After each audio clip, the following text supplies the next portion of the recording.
तो स्वागत है आपका आज के इस पहले वीडियो में।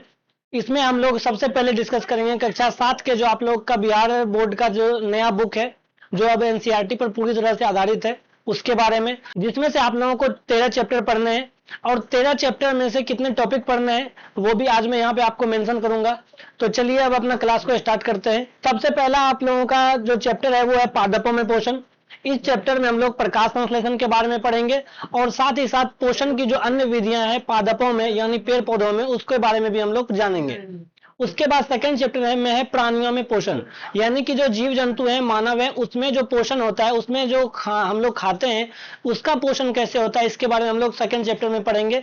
जिसमें से कि मानव में पाचन तंत्र के बारे में हम लोग पढ़ेंगे कि जब हम खाते हैं और खाने से लेकर के जब मलमूत्र निकलता है वहां तक हम लोग जानेंगे। और साथ ही साथ हम लोग जानेंगे कि दांत के बारे में कि दांत कितने प्रकार के होते हैं। और उसके बाद थर्ड चैप्टर है हम लोगों का उष्मा। उष्मा यानी हीट। इस चैप्टर में हम लोग पढ़ेंगे कि कोई भी चीज गर्म या ठंडा होने पे कैसा लगता है, उसको कैसे हम लोग चेक करते हैं। थर्मामीटर के बारे में पढ़ेंगे, डिजिटल थर्मामीटर के बारे में पढ़ेंगे और भी बहुत कुछ पढ़ेंगे।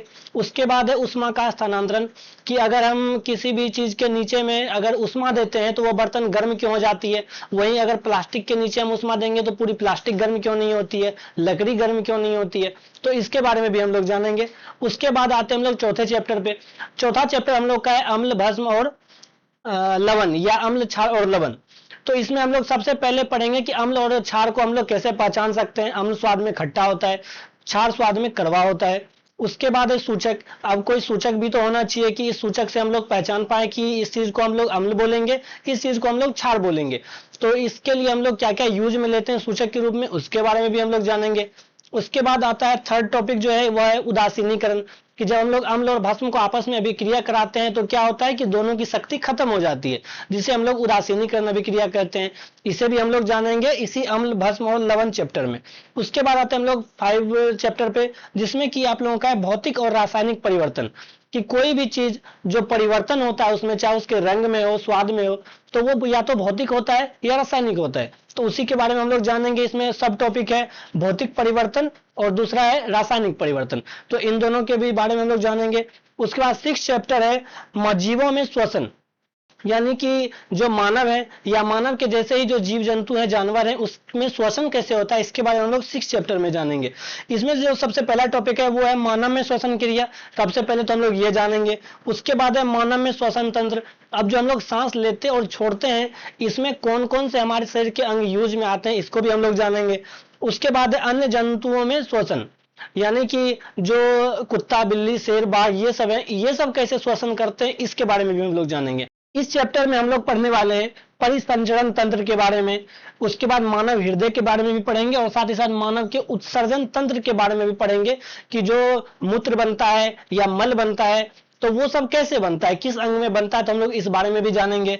उसके बाद आते हैं हम लोग 8वें चैप्टर पे। 8वां चैप्टर आप लोगों का है पादपों में जनन, यानी कि जो पेड़ पौधे होते हैं वे कैसे जनन करते हैं। जो जीव होते हैं उसका तो सभी को पता है, लेकिन जो पादप होते हैं, जो पेड़ पौधे होते हैं, वो कैसे जनन करते हैं, इसके बारे में हम लोग पूरे 8वें चैप्टर में पढ़ेंगे। जिसमें से कि सबसे पहले पढ़ेंगे हम लोग अलैंगिक जनन के बारे में और दूसरा पढ़ेंगे हम लोग लैंगिक जनन के बारे में।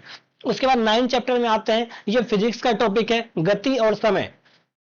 तो इस चैप्टर में हम लोग पढ़ेंगे गति और चाल के बारे में सबसे पहले पढ़ेंगे। उसके बाद पढ़ेंगे चाल का मापन कैसे किया जाता है, इसके बारे में। उसके बाद आते हैं हम लोग 10वें चैप्टर पे। इसमें आप लोगों को पढ़ना है विद्युत धारा और इसके प्रभाव के बारे में, कि जब भी किसी चीज से हम लोग विद्युत धारा को प्रवाहित करते हैं तो उसमें कोई चुंबकीय क्षेत्र बनती है। तो इन सब के बारे में हम लोग बहुत डिटेल से पढ़ेंगे 10वें चैप्टर में, जिसमें से कि पढ़ना आपको विद्युत अवयवों के प्रतीक क्या होते हैं। उसके बाद विद्युत धारा का चुंबकीय प्रभाव, इसके बारे में पढ़ेंगे, जैसे कि पंखा क्यों चलता है, जनरेटर क्यों चलता है, तो इस बारे में हम लोग बहुत डिटेल से पढ़ेंगे। उसके बाद आते हैं हम लोग 11वें चैप्टर पे। 11वां चैप्टर आप लोगों का है प्रकाश, कि कोई भी चीज जैसे कि अभी आप हम लोगों को देख पा रहे हैं तो वो प्रकाश के कारण देख पा रहे हैं, तो इसके बारे में हम लोग बहुत डिटेल से जानेंगे।